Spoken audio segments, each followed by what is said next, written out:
think it's going to be awesome. Well, and imagine where he was just like before the Shriners match up at the Juice Box, where he was just excited to be going to that. Now he's like, oh shit, my kind of baseball career has turned around. Like we didn't expect, like at least I didn't. I love the energy too. Yeah, but I didn't expect that from him. Whenever I read about his story and saw where he was coming from, I was like, oh, that's nice. He finally got to LSU. I thought that would be the final destination. You didn't think he was as talented? I didn't think he was going to be able to bring it like this. Oh, he's bringing it. So Touching 97, like I'm sure the stronger he gets, the more he pitches, he may be sitting, 95, 97 instead of sitting 93, 95. Who knows? But like a guy like that has been on this trajectory and has that much size and kind of figured out his mechanics, like, dude, the sky's the limit.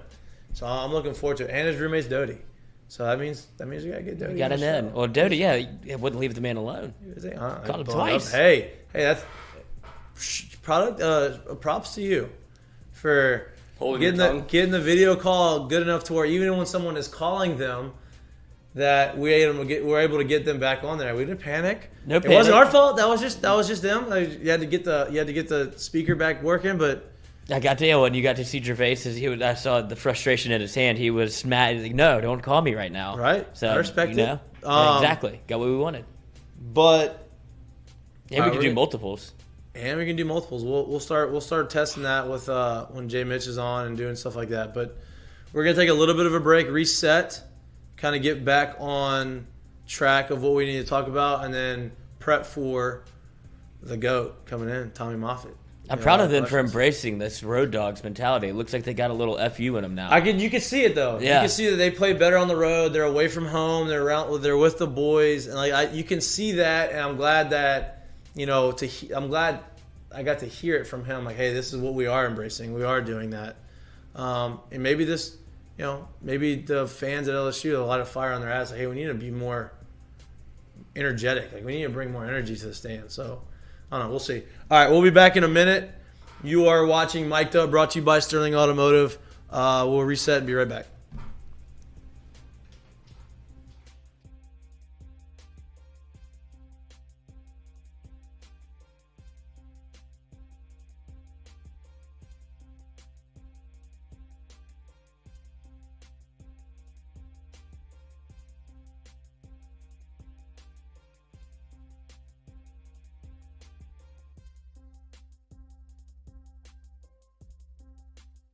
Mik'd Up is brought to you by Law Offices of Lance Beal. Call them today, 337-991-6263. They know what it takes to win. Their practice areas include personal injury, small business, family law, estate planning, with an emphasis in construction law. Your choice for reliable representation. 337-991-6263. Mik'd Up is brought to you by Law Offices of Lance Beal. Call them today, 337-991-6263. They know what it takes to win. Their practice areas include personal injury, small business, family law, estate planning, with an emphasis in construction law. Your choice for reliable representation. 337-991-6263. Our What's for Lunch segment is brought to you by Doe's Eat Place. Maybe the best burger in town. If you're not looking for lunch, you're looking for dinner, go check out Doe's Eat Place. They have unbelievable choice of meats. They have unbelievable tamales. They have a great atmosphere, great vibes. If you're looking for a homey Louisiana type of atmosphere, but you're looking for high quality food, Doe's Eat Place is your spot. Go in the back bar, sit at the bar, have a couple drinks, watch some games, enjoy the atmosphere, enjoy the vibes. Check out Doe's Eat Place, the best place in Baton Rouge to get your meats. Hey y'all, it's Mikey from Mik'd Up. I want to talk a little bit about my friends down at Sterling Automotive in Lafayette. They're locally owned and operated for over 25 years. They have 13 locations, 4 in Opelousas, 5 in Lafayette, 1 in Broussard, 2 in Jennings, 1 in Crowley. They sell any type of car you could possibly find: Buicks, GMC, Ford, Lincoln, Chrysler, Dodge, Jeep, Ram, Hyundai, Genesis, and Kia, along with 5 pre-owned locations. They have over 1,500 cars in inventory on site. Unbelievable service, unbelievable people. If you're like me and you're on the go, they can sell and they can ship you cars up to 200 miles. Unbelievably convenient. Again, my friends down at Sterling Automotive in Lafayette, go to their website at saveatsterling.com. Awesome people, go check them out.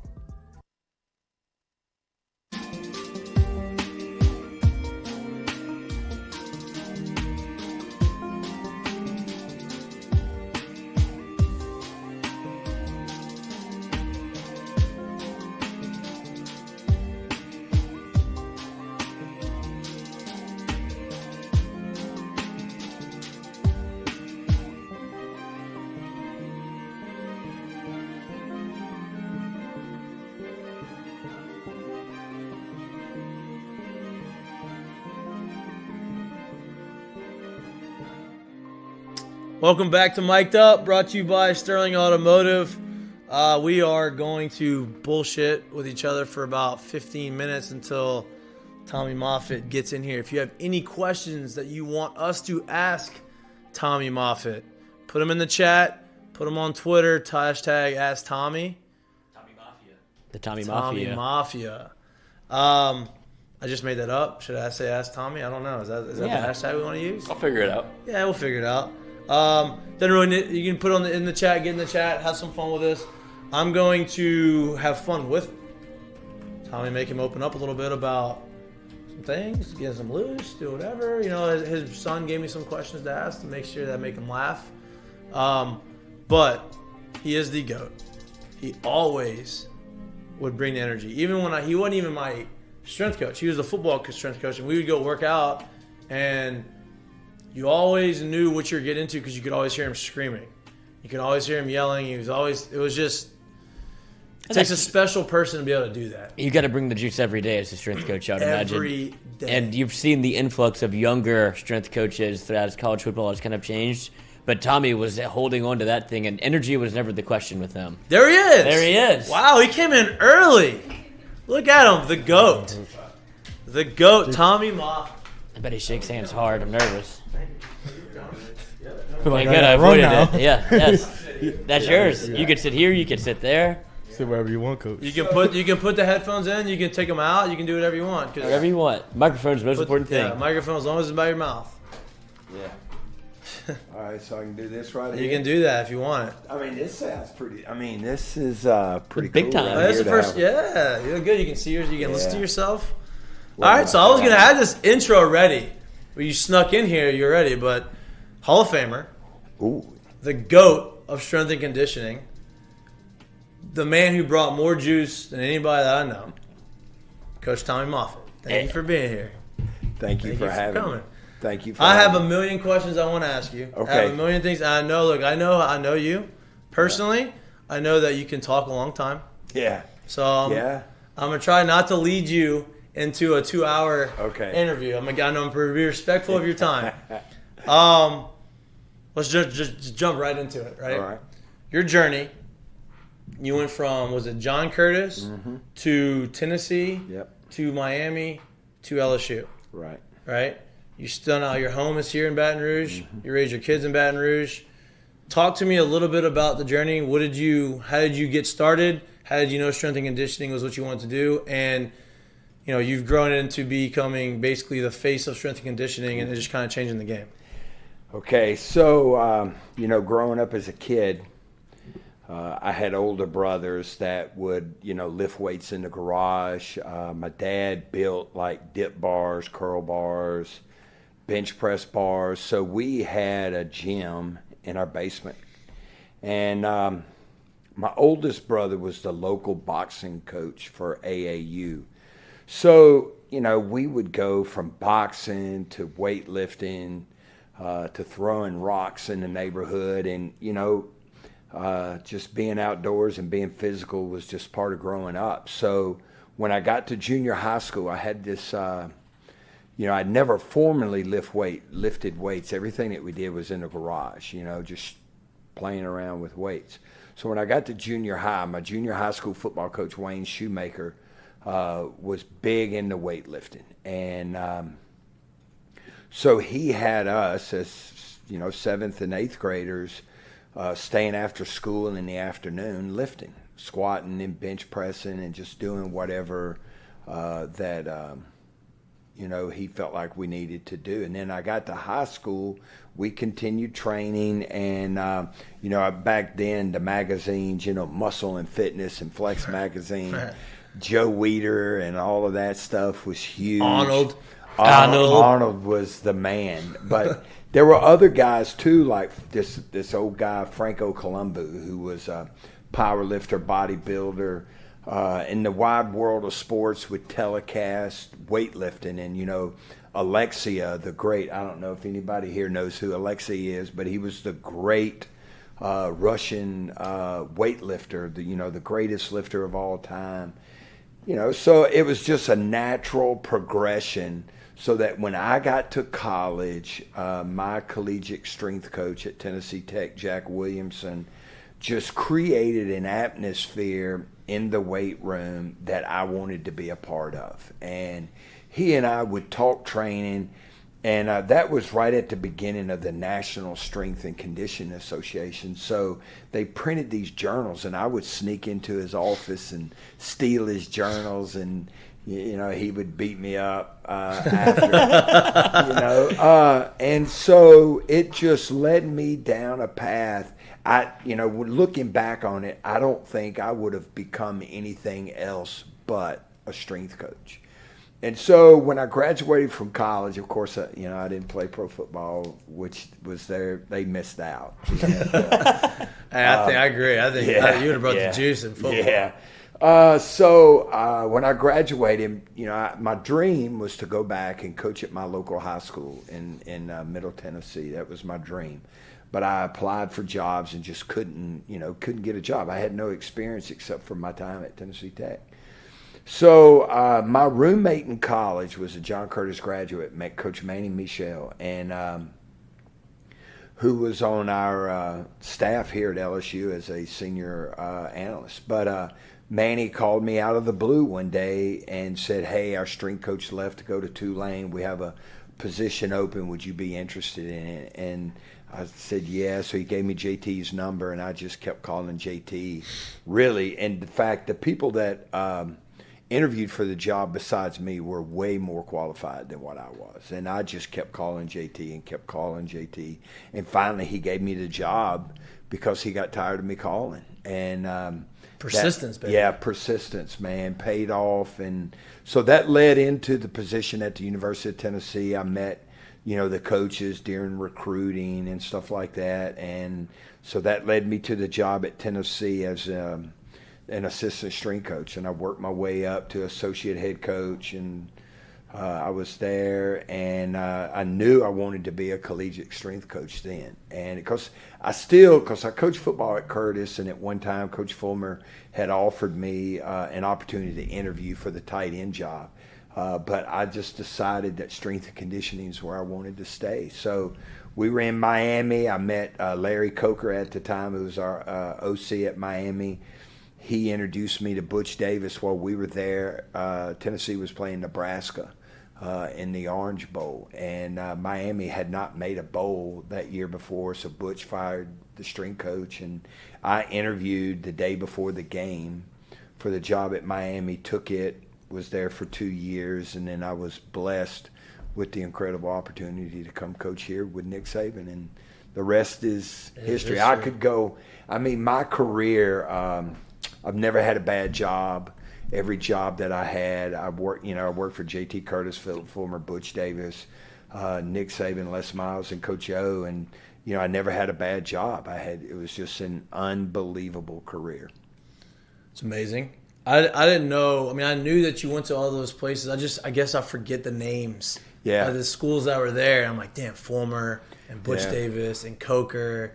And I'm like, man, that's even JT Curtis. That Miami team that you got to be a part of is unbelievable. So I'm covered with goosebumps right now because although the coaches, and I was coached when I was in college. Gary Patterson was our linebacker coach. Yeah. Dick Bumpus, the great defensive coordinator. Dennis Francione, who was head coach at Alabama and Texas A&M, he was our offensive coordinator. So, the coaches that I was coached by, and the coaches I coached with were one thing. But then when you look at the players that I had the opportunity to coach throughout my career, it's just been mind-boggling. And I coached Payton Manning and Joe Burrow. Right. Yeah. Two of the best of all time. Yeah. Right there.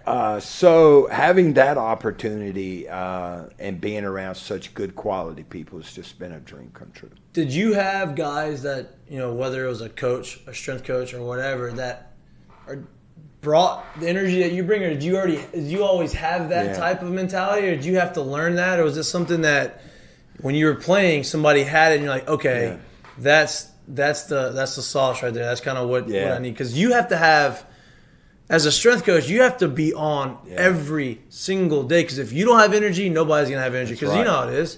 6 a.m., you don't want to work out. What you're saying? Rain, shine, piss, blood, or flood? Yeah, that's close. Rain, shine, sleet, or snow, mud, blood, piss, and flood.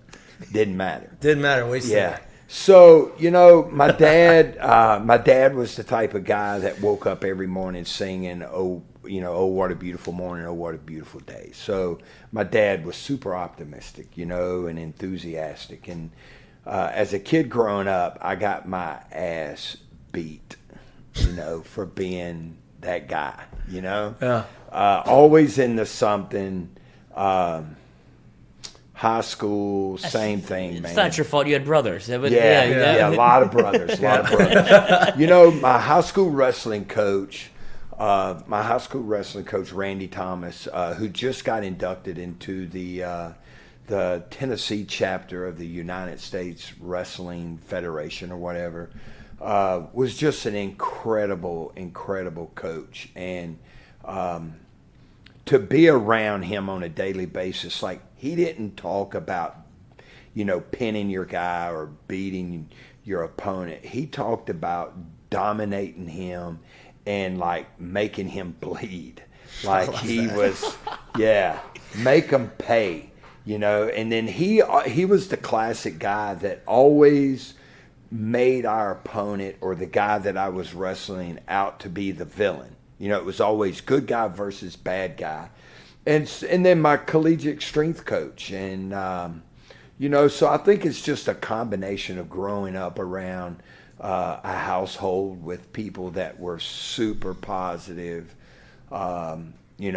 beginning with my dad, my mom, my older brothers, that, my sister, just being around positive people and being, growing up in the day, like, so we had a gravel driveway, and for a long time, the street in front of my house was gravel.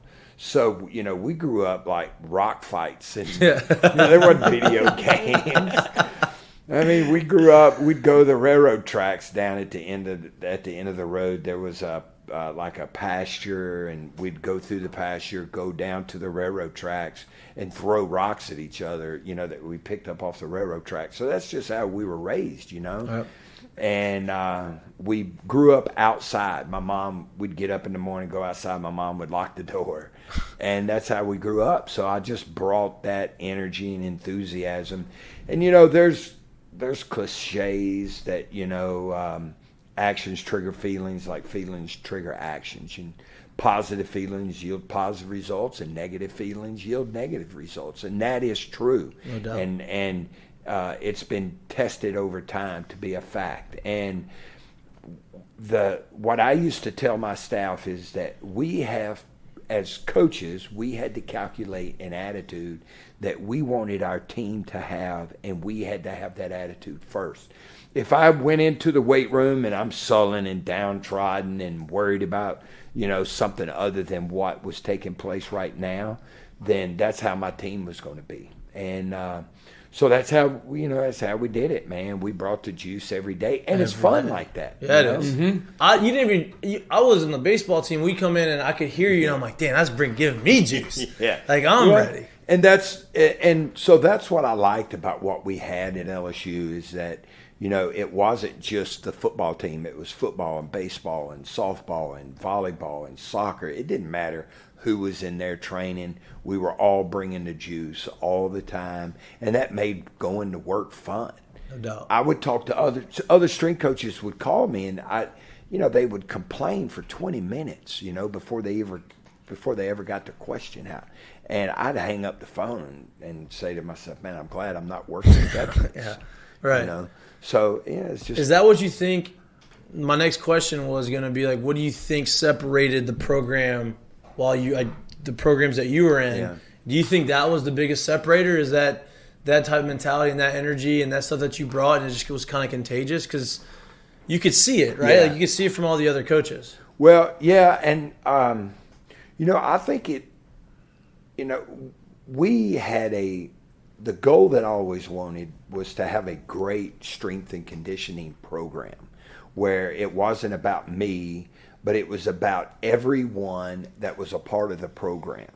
And it didn't matter if it was going to be the swimming and diving team or the football team, or if I was working with a group of walk-ons or the kickers. It didn't matter.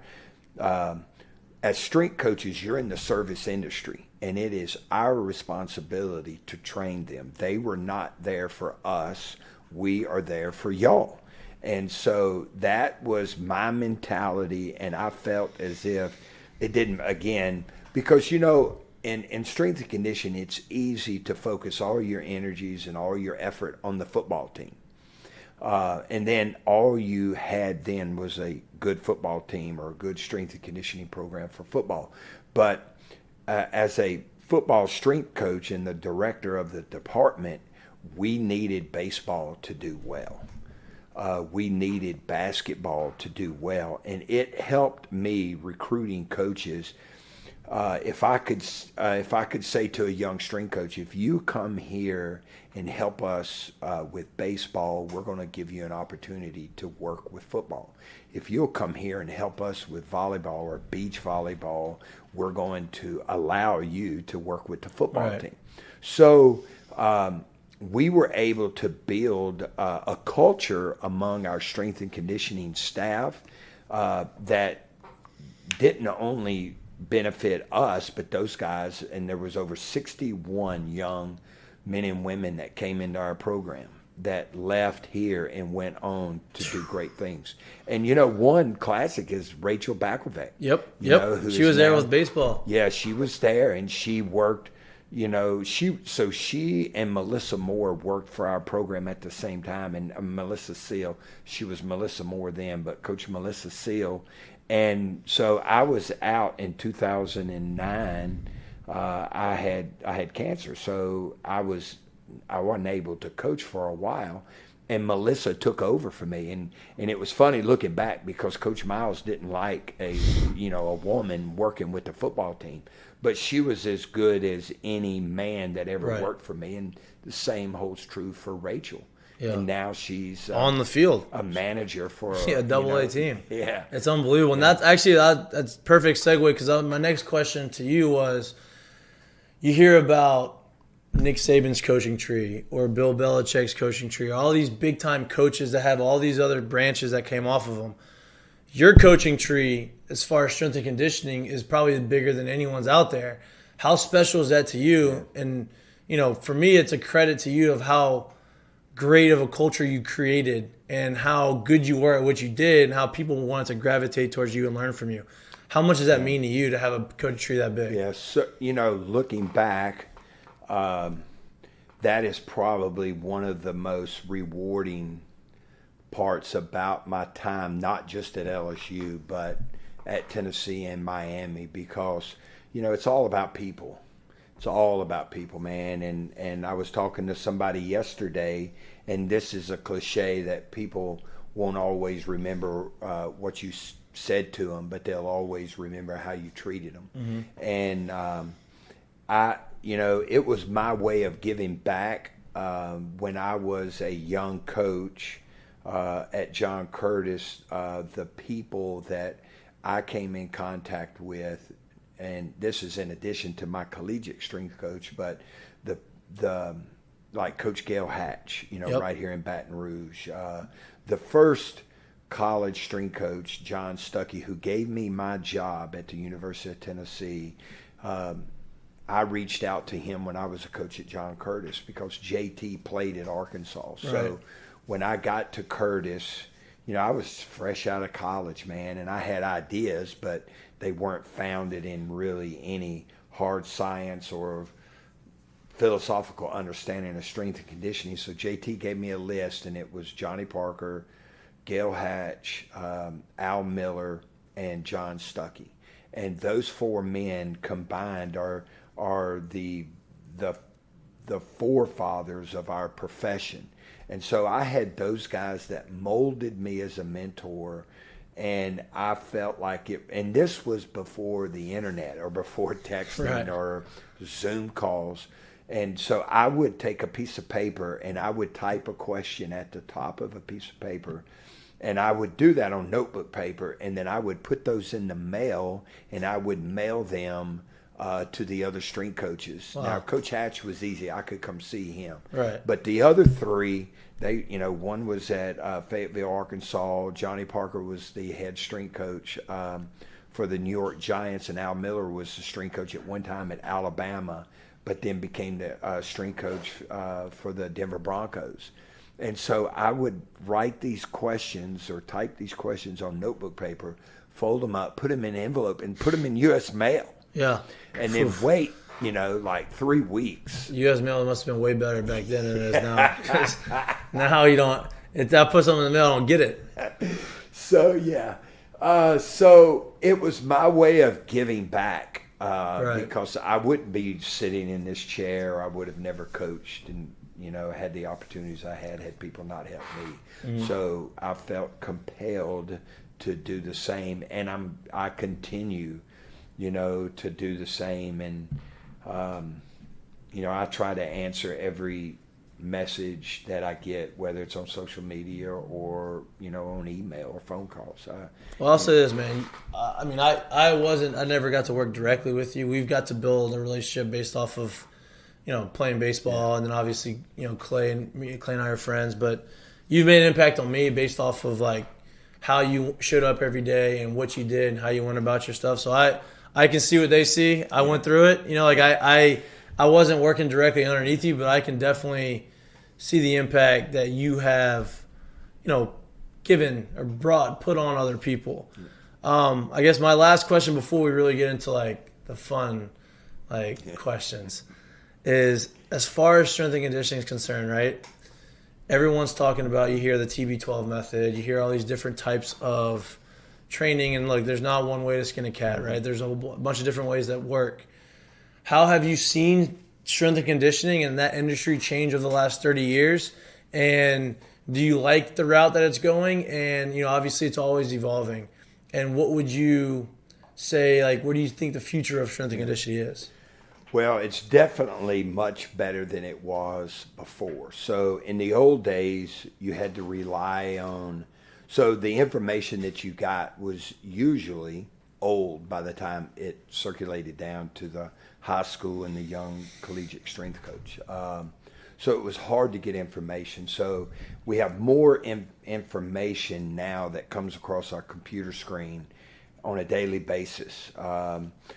And technology has really changed the game, because before, everything that we did as coaches was based on experience and or intuition, and very little scientific data. Now you can measure everything that goes on in training and in the game. Just in the sport of baseball with the Motus sleeve and all of that for pitching. Well, every time our players wiggled since 2011, every time that we have practiced they or wiggle. run, I like that. I like that. Wiggle, because it's so. There's devices now. Every device has an accelerometer, and that's how your phone is able to track you, and your watch tracks you. In fact, this watch that I'm wearing now has more power, more memory than the first computer that I owned. It's on your wrist. I had a 40 megabyte hard drive, and back in the old days, you would load a program on your computer and use it, and then you would have to delete it off and put another program on and use it and delete it off. Save it on your floppy disk. And 3.5 floppy A, dude. Yes. So now everything that I do activity-wise is stored in this watch, and that's the way athletics has become. Especially with the Polar products, you can't only record, or you can record what they do in activity, and then if they wear the watch, you can track them throughout the day. Right. So you get a real understanding of what the athlete goes through. So everything that an athlete does has an effect on the result.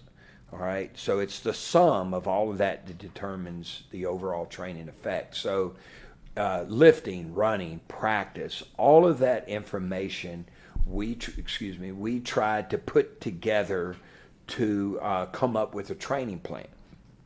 But the problem is the buy-in from coaches that have relied on tuition and experience. Right.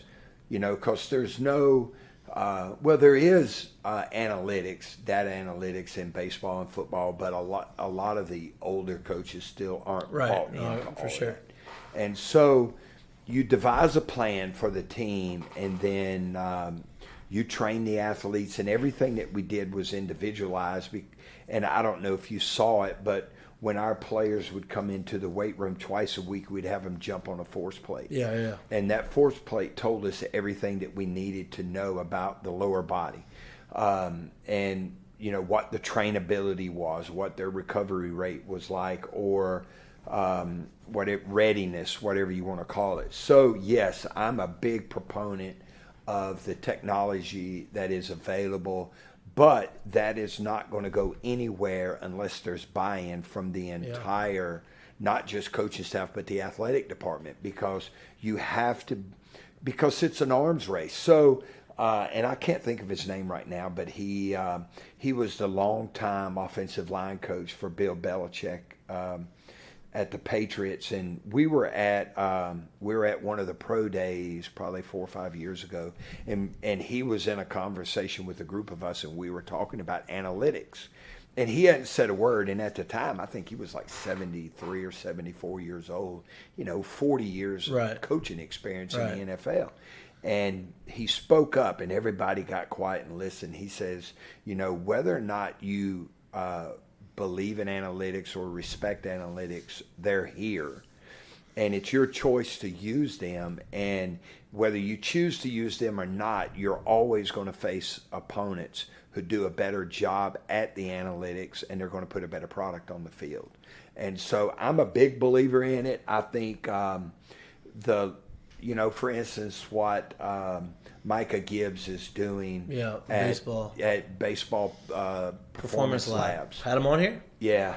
The stuff that he's doing is groundbreaking, you know, and he's got 4 to 6 simple tests that he can do that not only determine which bat you swing, but, how far and how hard you're going to hit the baseball and the spin rate and all this stuff. So it's here. All of your training should be data driven. It takes all the guesswork out of it. It's just important that we get the people that are in charge to understand that and give you the opportunity to utilize it. Well, Dad, you were one of the first with, what is it, like perch technology or what have you, that y'all put on the barbells at LSU and put in the weight room? Yeah, and that technology had been around for a while, but you had to attach a string to the bar, and they were doing that in the 70s, in Europe. So they took the technology from like Xbox Connect and artificial intelligence, so that the infrared camera or whatever the device was, it focused on the barbell. So all you had to do was enter the wiggle. Load. Yeah, just wiggle. Just wiggle. And it calculates a lot of different metrics that are important in athletics. But the GPS is what started it. Monitor them when they're outside running. That's what got it started, and from that, an entire industry of devices came out, and they keep coming out. Yeah, I got one to wear the Whoop. Yeah. I wear the Whoop every day. That's a big one. The Oura Ring, all these different things. You obviously have all this wealth of knowledge. I think what separates you from a lot of the older strength coaches, right, is that you are so willing to adapt to the technology and willing to learn it, and you obviously are super educated in it. So to me, that shows that you have the passion is still there. Yeah. You're still doing a lot of things that you want to do. What are you doing now? I know. So much. I know. What do you like? I know obviously the strength and conditioning is always going to be a part of your life. What are you doing to fill that void? Yeah. Since you've been gone. I'm doing a lot. I don't even know. So, I always knew that my time at LSU was not going to last forever. I consider myself blessed to have been there for as long as I was. You went through 3 coaching staffs. Yeah, 3 head coaches. I had 2 sons graduate from LSU, and that never happens. So I always had an exit strategy. And, when you start, losing like we were, and anybody that knows the landscape of collegiate athletes would have known that, we were in trouble. And so I saw the writing on the wall a little bit, right? Anybody can get it at this point. Yeah. Nobody's safe. This is probably not good. Yeah. We were in trouble. Week 1.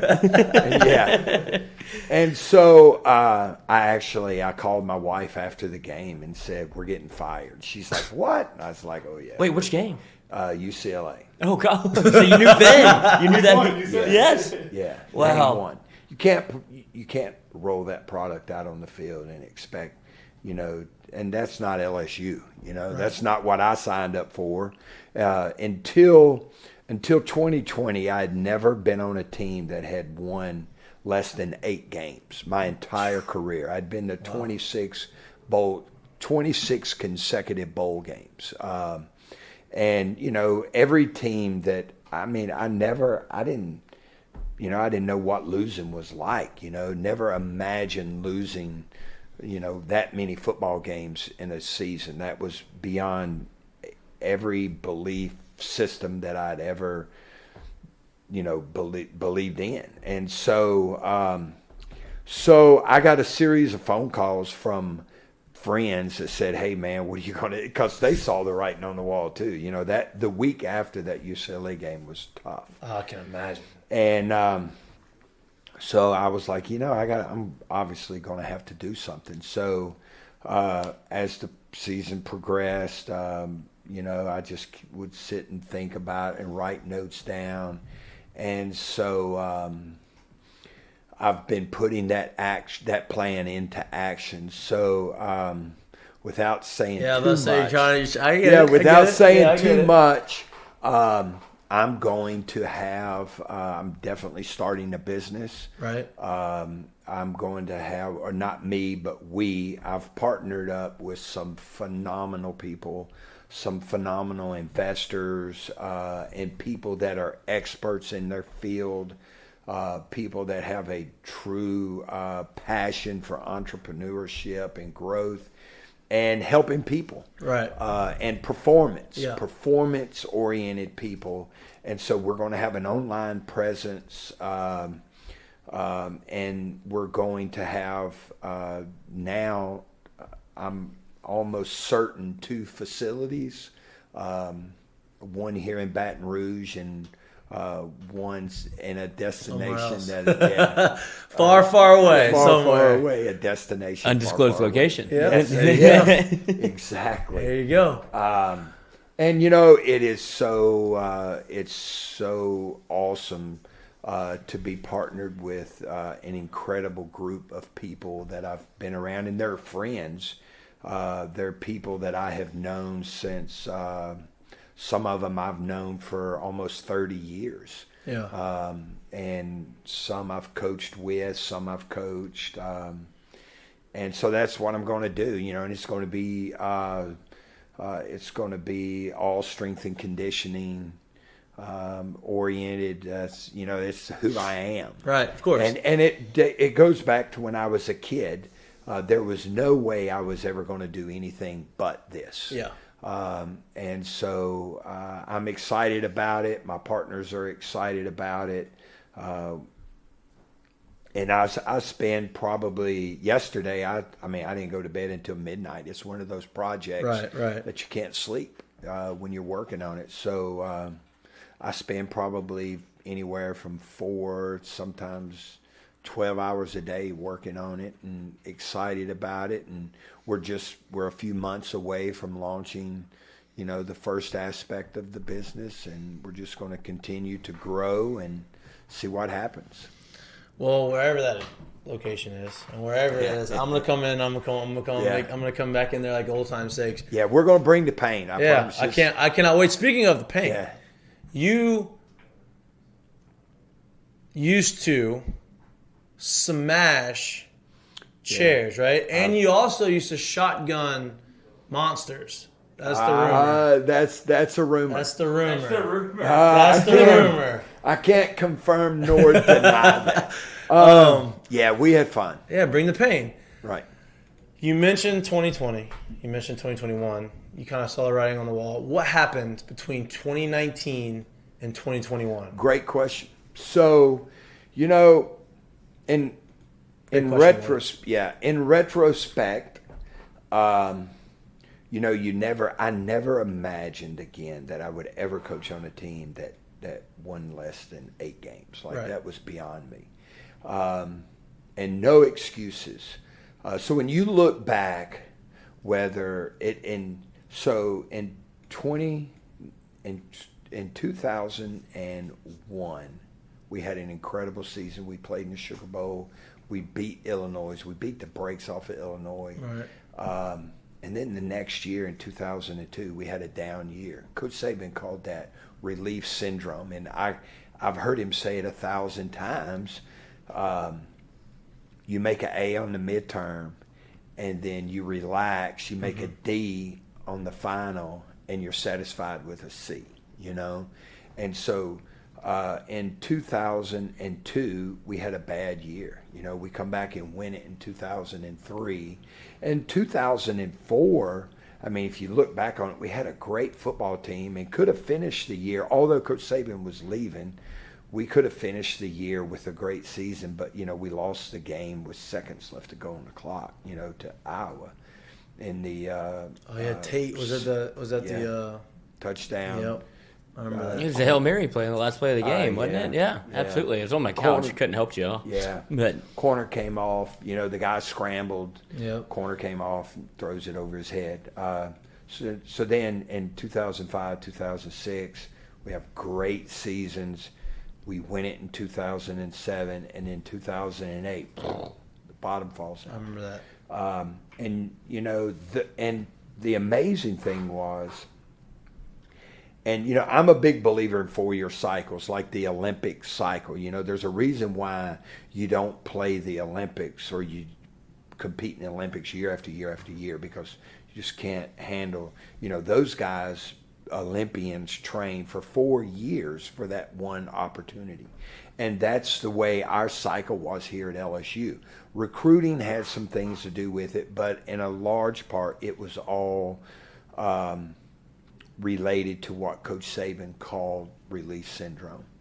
And in 2008, those guys, you know, looking back, they trained hard. In 2009, you know, we were just a game away from, you know, winning, I mean, just points away from having a 10-win season.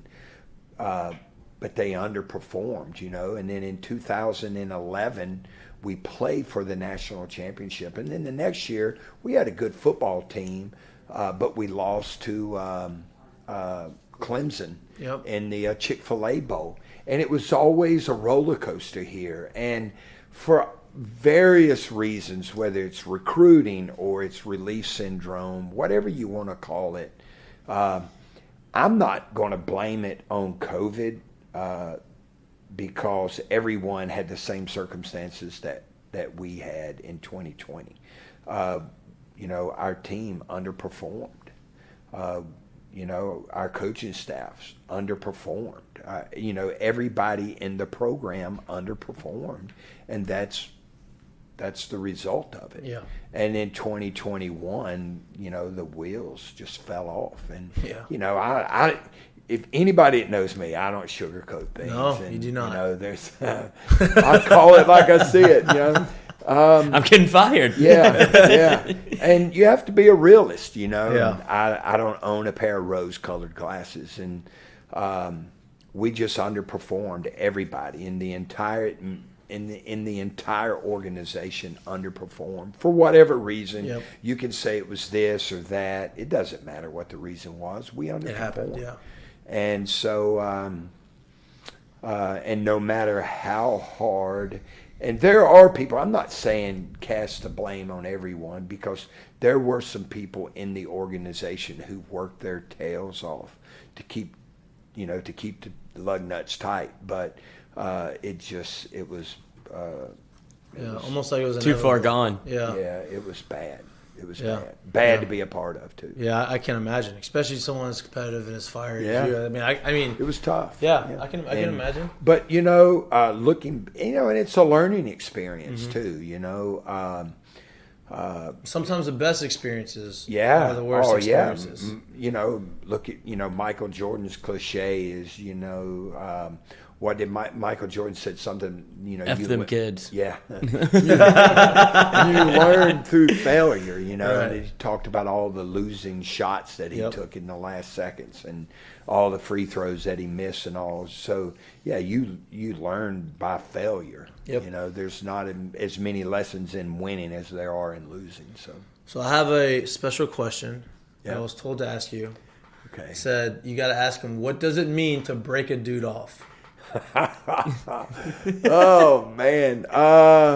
Wait, who said that? You can't tell me? Your son. Yeah.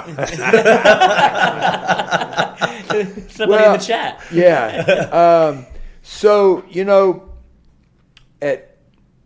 and you learn again by failure, and you don't, our program wasn't a program where, you talked ugly to people and downgraded them, but you had to take people to the edge, especially for some that had never been there before. You have to take the person to the edge, to where they didn't, to where they started doubting themselves, to learn how strong Yep. they really are. Lance Armstrong, although he can be a controversial. Controversial. It's okay. But he taught himself, or he said that you never know how strong you are until being strong is all that you have left. And so to break someone off is to push them to the point where they gain confidence in their ability to overcome any adversity that they face. The strength that I always wanted to build in a young athlete was not how much you could bench or squat or power clean. The strength that I wanted to build was the type of strength that lasts a lifetime. Because in life, there's going to be obstacles that you don't think that you're going to be able to overcome unless you've experienced the type of training that, a collegiate football player has, or a Navy SEAL, or somebody that has grown up in some serious adversity. Right.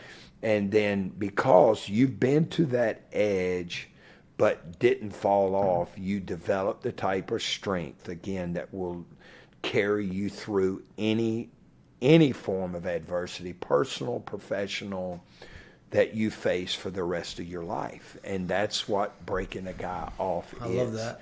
And we had so much fun there doing it, So People probably respect it after the fact. right. So, and I'm not going He to. had so much fun. Yeah. No. If that was the good thing about our position at LSU and the type of players, whether it was Joseph Adai.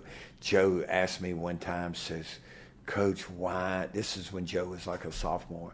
Joe said, Coach, why do you hate me so bad? And I was like, Joe, I don't hate you. I love you, Joe. Michael Clayton said to me, Coach, why are you always on me? And I was like, because I see something in you that you don't see yourself.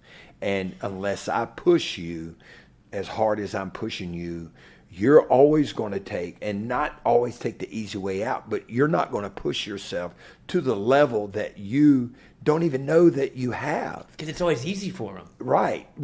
Because, there's a 5% rule.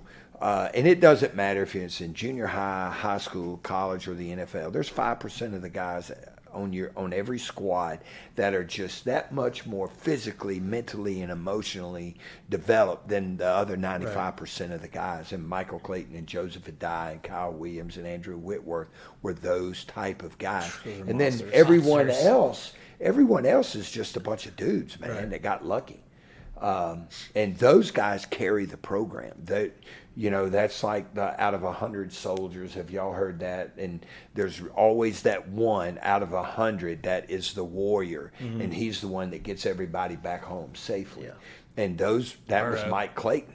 That was Joe Burrow. Yeah, Joe was the warrior on that team, and everybody else, were just regular guys. So you should say warrior. I was about to ask you because we had Patrick Queen on here in that chair, and he told us a story about the fight.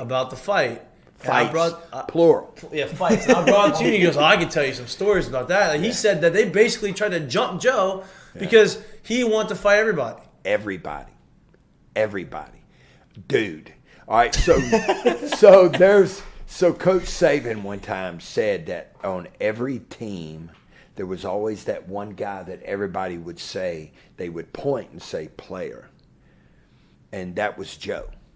So after that, you take buses over to the stadium and we would scrimmage, and then there would only be 2 or 3 guys, and they were always O-linemen that were too lazy to walk back. Everybody else would walk back. But the O-line, they would all get on the buses and ride the air-conditioned bus back. Here, you give me the option. Yeah. Everybody else would walk back.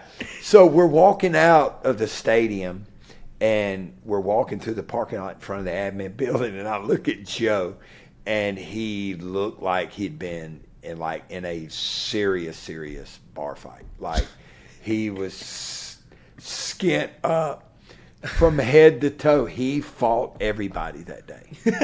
I love that. Everybody. Anybody that wanted some, they knew that Joe was ready. And he got all the respect from everybody because of that. Yeah, everybody. I guess this leads right into my next question. Yeah. And he may be that you've coached Hall of Famers. Yeah. You've coached All-Pros. You've coached guys that are badasses that never made it to the NFL. Out of all the guys that you coached and you were a part of and you influenced, who is the baddest dude that you've ever had walk through? Whew. Right? Now, that's tough. That's tough. So I'll break it down let's break it down first by university. So I like that. Yes. I would say Payton Manning.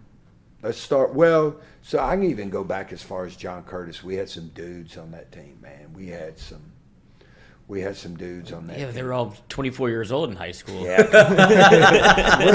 Where did you go? Menard? Yeah. No, they were not. We had some guys that were 20, maybe. But we had some driving to junior high games. Yeah. Dropping the kids off at school. Yeah. They dropped the kids off at the lower school. And Don't forget your playbook. So we had a couple of guys, Bobby Powers, Reggie Wilson, Robert Thibodeau, on and on and on. We had some dudes when I was at Curtis, but at Tennessee, Payton Manning was that guy. Payton Manning was the guy that would have guys that on Thursday, he had his group of guys that would come in the weight room, and they were defensive linemen, offensive linemen, DBs. They would come in the weight room.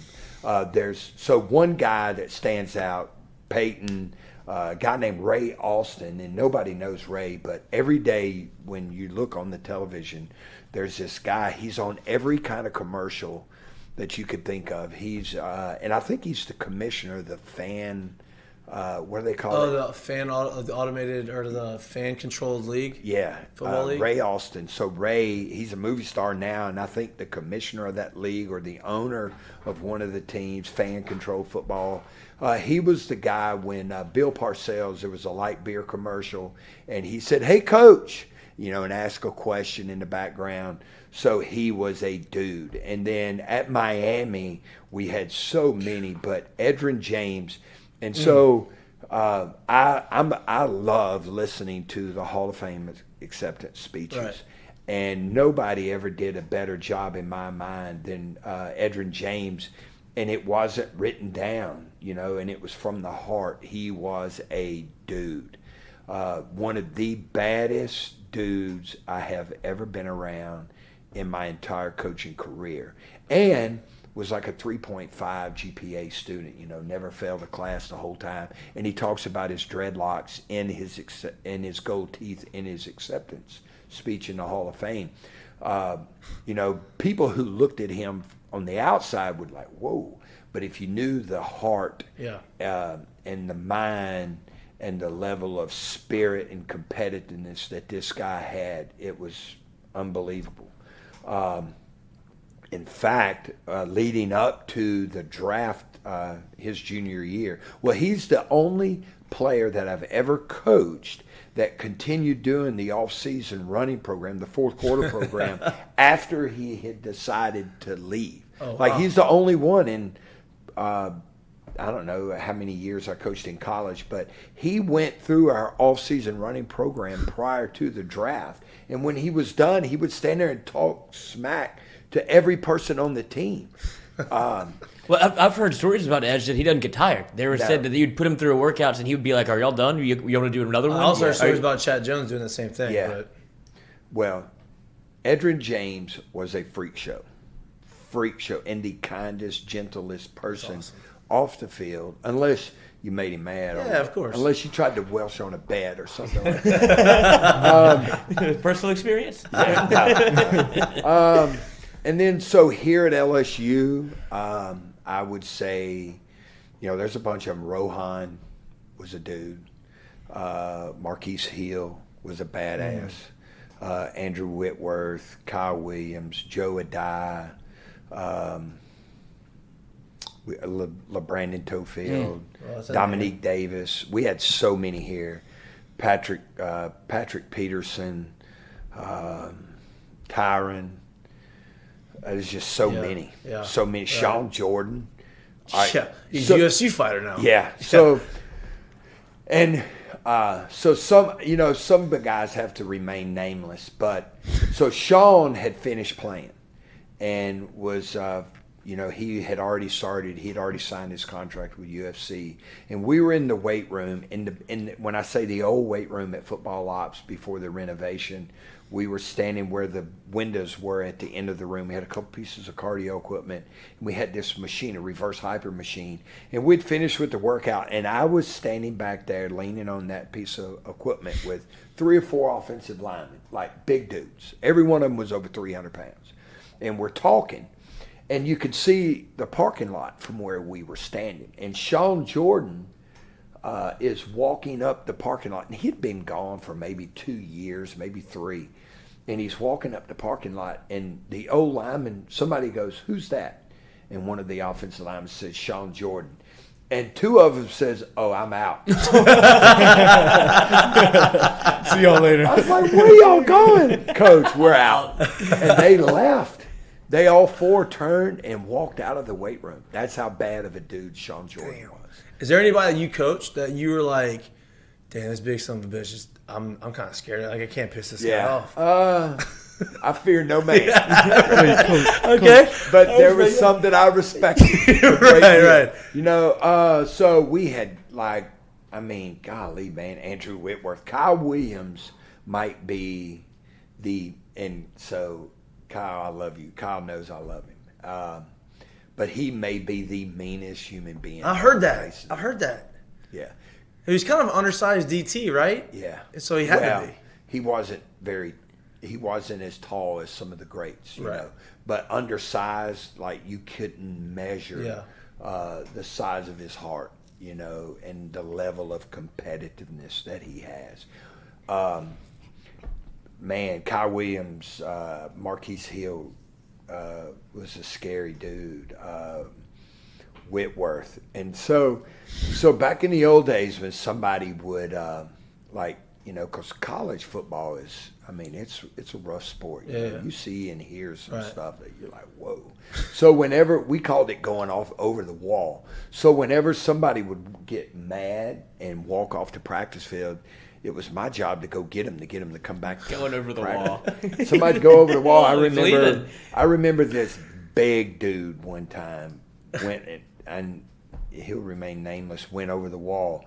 And they were like, go get him. I'm like, You go get him. what? And then Bo Davis, I'm like, Bo, come on, let's go get him. So, yeah, we've had some bad dudes. Quan Alexander was a bad dude, Kevin Stelz, Craig's older brother, Kevin Stelz. Oh, yeah, no way, yeah. Was a bad dude. And their list goes, I mean, there's just so many. Yeah. And that's why we were successful. You don't win with just like choir boys. Hear that all the time. You don't. Gotta have some dogs. Peyton Manning, he's funny on TV, and makes funny commercials. Peyton was a bad dude. You have to be. Well, there's stories of him locking the other quarterbacks out of the practice facility. He would get there first and lock the door so nobody else could study with him or look at tape before he did. Let me tell you a story about tape with Peyton. So where my office was in the weight room at Tennessee, I had a window behind my desk, and when I looked out the window, I could see the parking lot. So this is after Peyton's senior year, not long after the season. And I see he drove this black Oldsmobile Bravada. It's like a poor man's version of the Blazer, Chevy Blazer or GMC. They had something. But it was an Oldsmobile Bravada. So Peyton backs up to the building. He gets out and he pecks on my window. So I open the window. He says, Coach, I got some tape here. Can you help me get it out of my truck? And I was like, sure. So I leave the weight room and I walk around. He's pushing a shopping cart. And I said, what's that for? He goes, well, I got a lot of tape. He says, there's another cart over there. Can you get that other cart? Because this is before it's like the big digital media. Yeah. Betamax. Yeah, well, not they were VHS tapes. Because that was in the offices and stuff, you used the big tapes. But they would convert it to Super VHS for the players.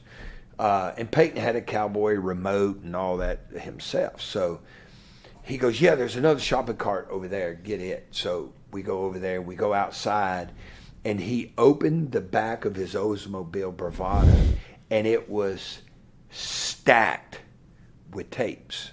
From the back door all the way, because he had laid the back seat down, all the way to the front seats, wall side to side, top to bottom, stacked with tapes. I said, you kept every tape your whole career? He goes, no, this is just this season. Wow. I was like, you're kidding me. He goes, no. And he had every shot.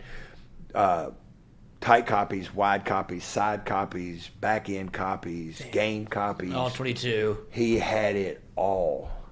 And crazy.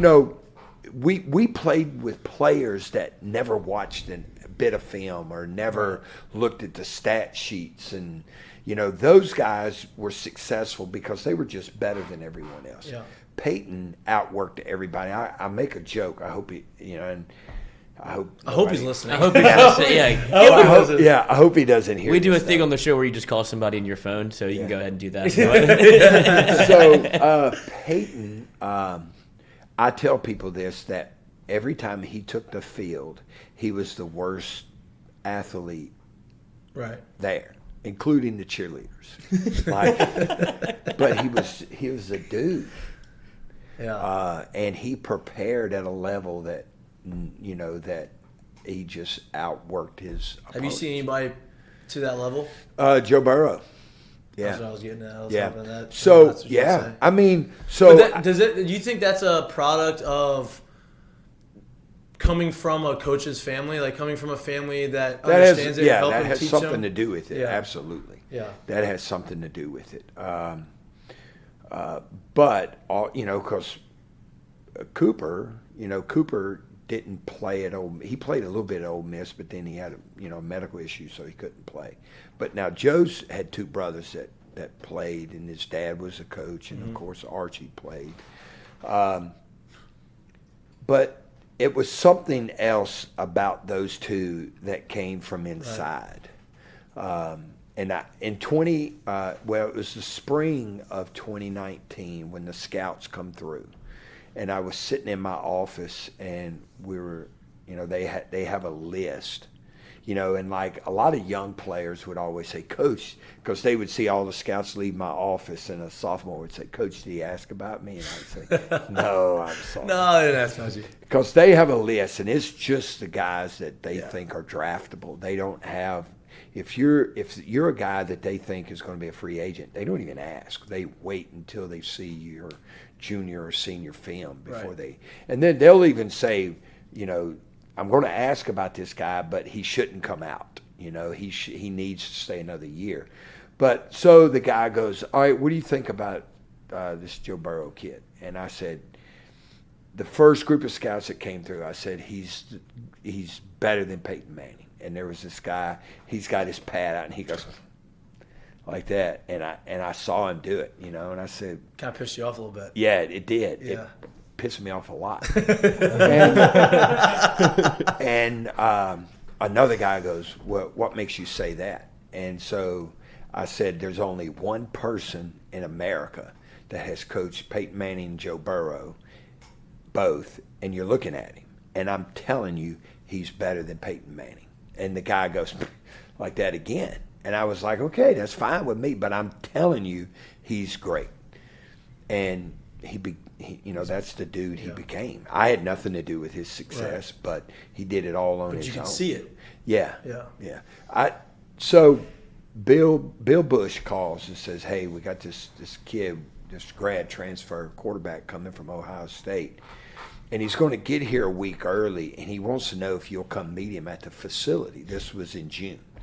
Oh, it was still May when Bill called me, so I said, sure. So, a couple of days later, Joe calls, and Joe goes, look, he said, I'm coming down a week early. I know it's going to be hot this summer, and I know that my first impression is going to be critical. So do you mind coming and working with me before the rest of the team gets here? And I said, absolutely not. So Joe and I met every day the week before the team showed up, and we went through every. He didn't know anybody yet at the time. He'd just gotten there. No, he'd just gotten there. There was nobody on campus, because that's the dead week where, if you're in intercession, you get to go home, and intercession ends, and it was kind of like a dead week. And it was usually the week that the Moffit family went on vacation. But we didn't go on vacation. That's okay. We just took a 3-day week and went to Gulf Shores. So got this kid from Ohio that won't leave me alone. Yeah. But it paid off. So, Joe and I met every morning, and we went over every aspect of the program, from what he was supposed to do before the workout started until where stuff was in the building and everything. Attention to detail. Yeah.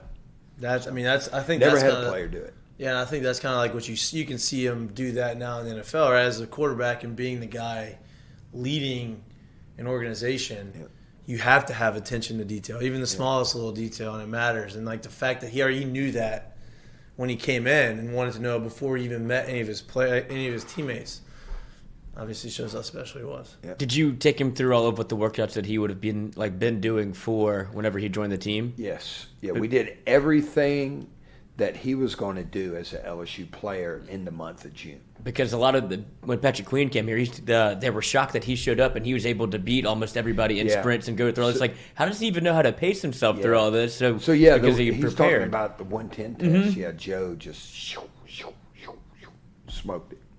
It's unbelievable. Because when he showed up and you saw pictures of him at the facility before, he does not look like how he looks now. Like his body has undergone some physical changes as New well. teeth, So too. new teeth, obviously, but it didn't seem like he was in. He got some some nice chiclets. pearly whites in there now. Really? Oh yeah, money glow up. That's what happens. Yeah. But it didn't seem like he was in that great of shape. So for him to show up already and get Well, that one came weekend, from that's here. what I'm saying. And whether it was the 110 test or the shuttle test, it wasn't a test of your physical endurance. It's a test of your mental strength and endurance. And I had guys that I knew hadn't run all summer long. Chad Jones.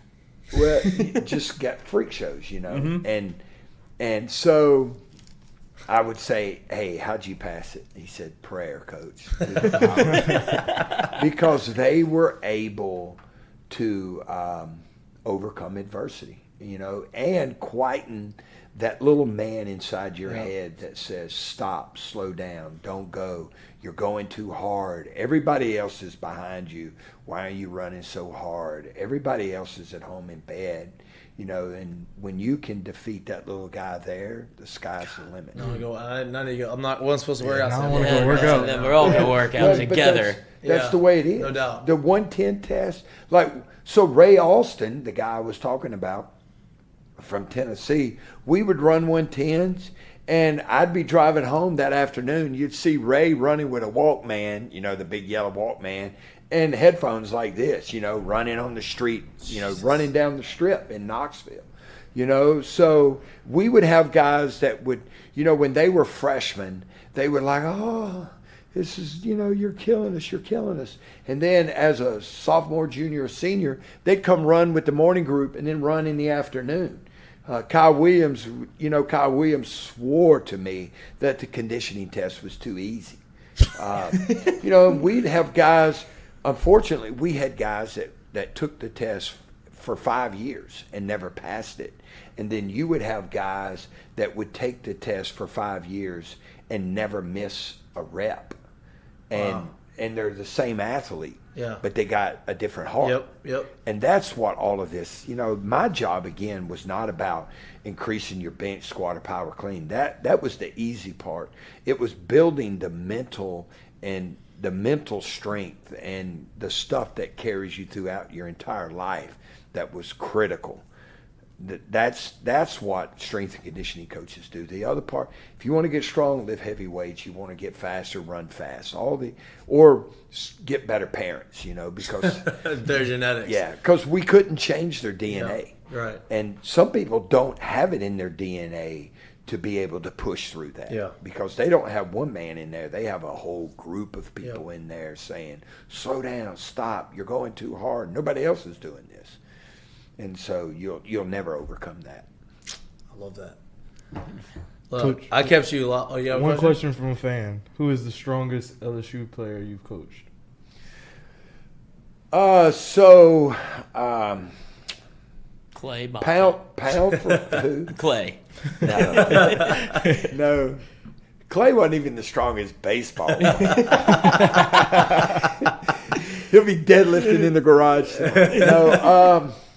So pound for pound, probably the strongest player, pound for pound, that I ever coached would still probably be Patrick Peterson. I know that there's somebody. Jacoby Stevens was pound for pound, was strong, really strong. But I think pound for pound, the person, and that's the person who lifted the most pounds, so we take the clean squat and bench, add him up, divide him by his body weight, is probably still Patrick Peterson. Freak show. Freak show. So the strongest total, I think, would probably be Joe Barksdale. I remember him. Joe Barksdale squatted 700 pounds. He's a big dude, too. Yeah. He's, 6'7", 6'6"? And a bad dude. The kindest, Joe's a comedian, a musician. Joe's into everything now. Yeah. But Joe was a freak show. Joe squatted 704 pounds and jerked 400 pounds over his head. Benched well over 400 pounds. I think my spine would crack. So Jesus, running out of weight in the room. Yeah. So, and you have guys that put up big numbers for us once, but couldn't replicate it. They just had a great day. Damon Clark. Damon Clark was a freak show. Lewis Neal. So there's really a bunch, because there's not a big difference in the school records and all the lifts between. It was like Sean Jordan had a great day, Kevin Stelz had a great day, Kyle Williams. We had a competition one time between it was Kyle Williams and Melvin Oliver. Melvin Oliver was a freak. So Glenn Dorsey and Marlon Favorite were freshmen, and I think Kyle Williams and Melvin Oliver were juniors. And those 4 were going back and forth who was the strongest. And Kyle said that by the time that Melvin and I finish our bench and squat, we'll have a higher total than you 3 will on the power clean bench and squat. And sure enough, they did. Wow. So we combined their 2 squats and bench presses, and it beat their 6 lifts total. Wow. So those 2, and then Glenn, of course, put up big numbers, so did Marlon. But there's a group of guys. Yeah. It's hard to say just one guy because they all had very similar totals within pounds of one another. But I saw some amazing feats of strength in my time. Amazing. I can ask. I've kept. I know. I have so many questions. I've kept you for so long. I have so many questions. So I'm gonna try not to. Do we have any more fan questions before?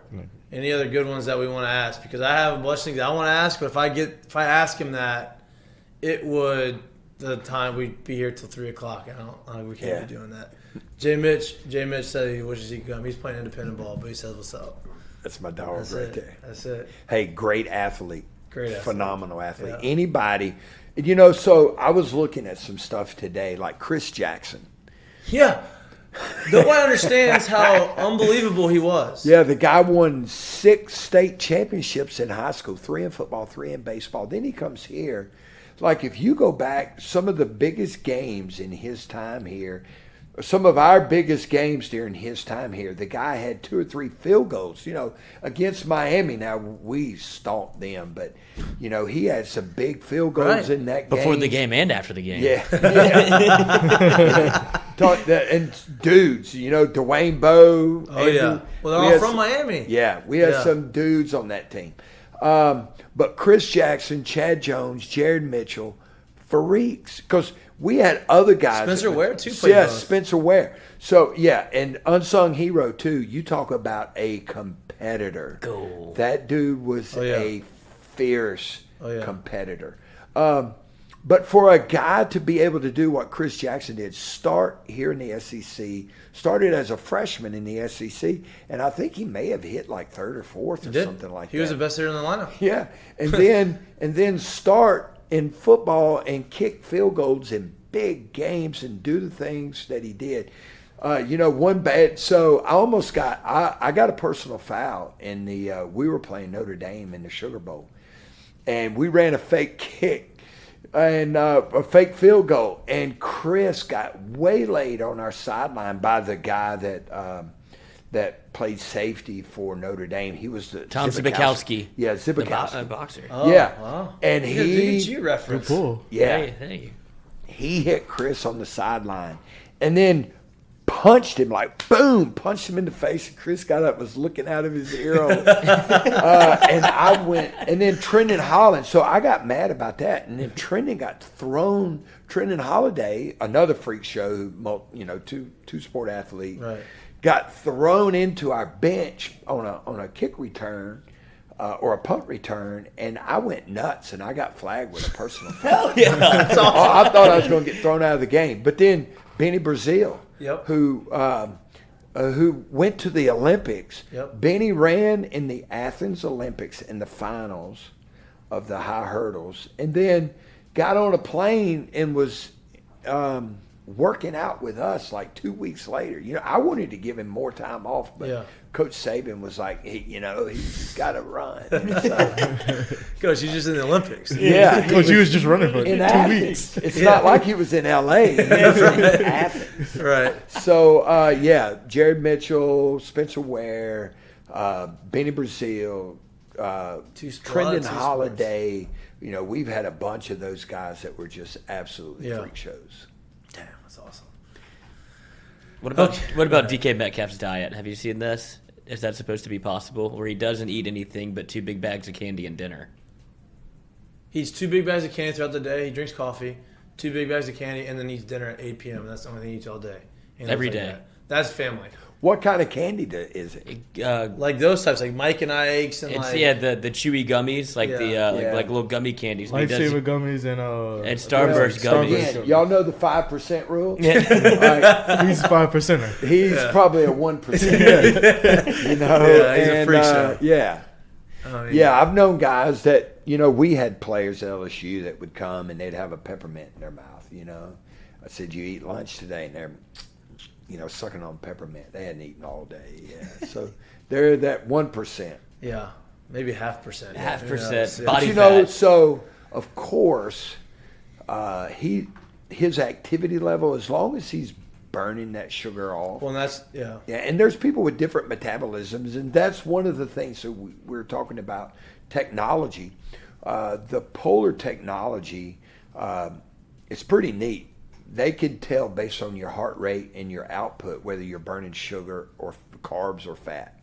And then two people, so all of us could do the exact same workout. Right. Just but- pounded a bag of candy. So. but well, there's certain people. So when I was a young coach, they would say I have a fast metabolism or I have a slow metabolism, and I would say no, you just eat too much, or no, you don't eat enough.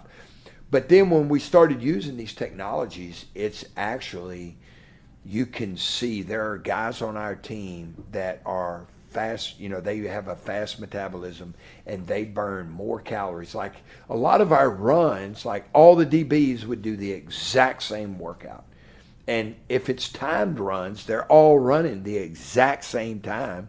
And you have one guy that would burn 2,200 calories, and then you have another guy that burns 900 calories. Right. Wow. And the guy that burned 900 calories in that workout is going to be a bigger, thicker player. Same on the offensive line. You could have every offensive lineman on the team do the same run, timed runs, same distance, same times. You have one guy that burns 2,100 calories. You have the other guy burns 900 calories, and then 900 calories is the guy that weighs 350. And they're running the same pace, same distance, same time. And so DJ probably has one of those metabolisms that he burns all that sugar off, and then he probably eats a pretty good meal at night, though. Yeah, I I would would say imagine that, yeah. it's probably a half a chicken or a big steak and good food. I love that. That's it. Coach, I appreciate you doing this. Kept you Thank for an hour and 15 minutes. That's cool, man. I appreciate Whatever the I can stories. do. No, this is awesome. And like you said, whenever the facility's ready, I'm in there. I'm going to let you come and yell at me so I can go. He's and trying work to out. dominate ancient athletes. Yeah, That's his new I'll life be in goal. there. Oh, Whenever really? I'm done, if I'm officially done, I'll be ancient athlete. I'll be doing all kinds of stuff. You're going to be in the St. Patrick's Day parade dribbling the basketball with the ancient athletes. Come on. I'm getting Clay. I'm going to get Clay in the ancient athletes. Oh, I'm going to get God Clay in bless there. you. We'll go be playing. Yeah. We'll be playing pickup. They Yeah. play pickup on Mondays. he Monday, said. Catholic, yeah. Yeah, I'm gonna start jumping in there. Yeah. I think You ought to come over and work out in the garage sometime. I'll do that. There's You used no to be my work- neighbor. You used to live in the. I used to live in the Yeah. same neighborhood. Yeah. There's no workout like the garage workout. Nothing. You sweat your ass off. Yeah.